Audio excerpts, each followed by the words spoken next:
क्या आपको TV show Balika Vadhu याद है? शो की पूरी स्टार कास्ट और कहानी हमारे दिलों में घर कर गई। स्टार कास्ट में तोरल राजपुत्रा भी थी, जिन्होंने साल 2013 में आनंदी के किरदार के लिए प्रत्यूषा बनर्जी को रिप्लेस किया था। तोरल की माने तो ये रिप्लेसमेंट आसान नहीं था। तोरल ने अपने पुराने दिनों को याद करते हुए कहा कि बालिका वधू उनके कैरियर में टर्निंग पॉइंट था। बातचीत के दौरान उन्होंने प्रत्यूषा से जुड़ी कुछ बातें भी शेयर की। बता दें, इन दिनों तोरल शो डोरी में बतौर लीड एक्ट्रेस नजर आ रही हैं। बातचीत के कुछ प्रमुख अंश: आनंदी के किरदार में प्रत्यूषा बनर्जी को रिप्लेस करना कितना स्ट्रेसफुल था। बालिका वधू मेरे कैरियर में टर्निंग पॉइंट था। इससे पहले मैंने कई सोच किए थे, लेकिन जो एक्सपोजर मुझे बालिका वधू ने दिया था वो किसी शो से नहीं मिला। आज भी जब लोग मुझसे मिलते हैं तो वह आनंदी कहकर ही पुकारते हैं। आनंदी के किरदार के लिए प्रत्यूषा बनर्जी को रिप्लेस करना आसान नहीं था।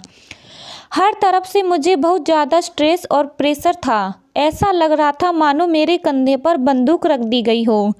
देखिए, उस समय प्रत्यूषा बहुत पॉपुलर हो चुकी थी और उसको लोग बहुत पसंद करते थे। शो के लीप के बाद जब प्रत्यूषा ने अविक गौर को टेक ओवर किया था, तब वो उतना ही लोगों को पसंद आई जितना अविक को लोग पसंद करते थे। ऐसे किरदार को निभाना आसान नहीं होता। शुरुआत में तो मुझे पता भी नहीं था कि मेकर्स मुझे आनंदी के किरदार के लिए ऑडियंस करवा रहे हैं। फाइनल होने के बाद मैं शो के लेखक डायरेक्टर के साथ ज़्यादा से ज़्यादा वक्त बिताने लगी। सिवाय मेरे पैकअप के बाद सभी एक्टर्स अपने घर निकल जाते थे। आनंदी के किरदार में ढलने के लिए मुझे तकरीबन 3 महीने लग गए। शुरुआत में दिक्कत हुई, फिर अच्छा महसूस होने लगा। समय के साथ साथ मैं इस किरदार को एंजॉय करने लगी। क्या आपको ऑडियंस का बैकलैश का सामना करना पड़ा था? रिप्लेसमेंट के समय एक्टर्स को लोगों की बैकलैश का सामना करना ही पड़ता है। खुशकिस्मती से मेरे साथ ऐसा बहुत कम हुआ। लोगों ने मुझे बतौर आनंदी जल्दी से एक्सेप्ट कर लिया, यहाँ तक कि मेरी अविक गौर के लुक्स में तुलना की जाती थी।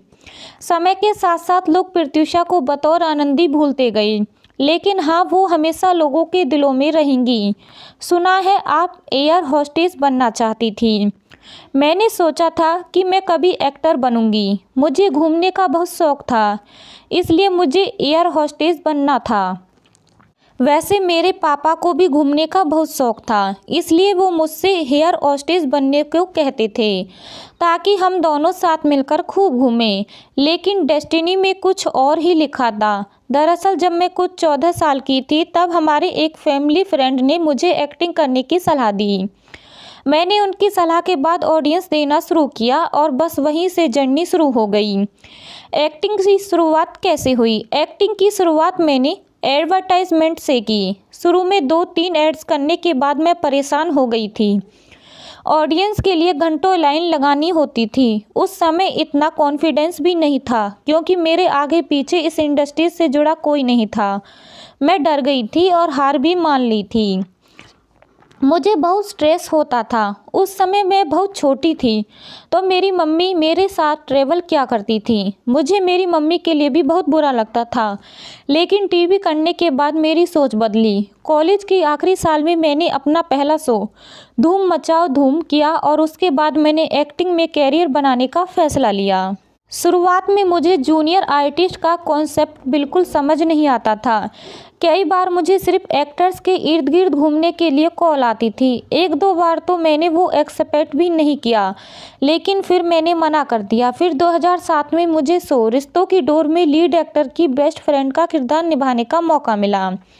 इस शो से मुझे बहुत कुछ सीखने को मिला। वहाँ मेरी स्कूलिंग काफ़ी अच्छी हुई और शायद यही वजह है कि इतने सालों बाद भी मैं इस इंडस्ट्रीज में टिकी हुई हूँ।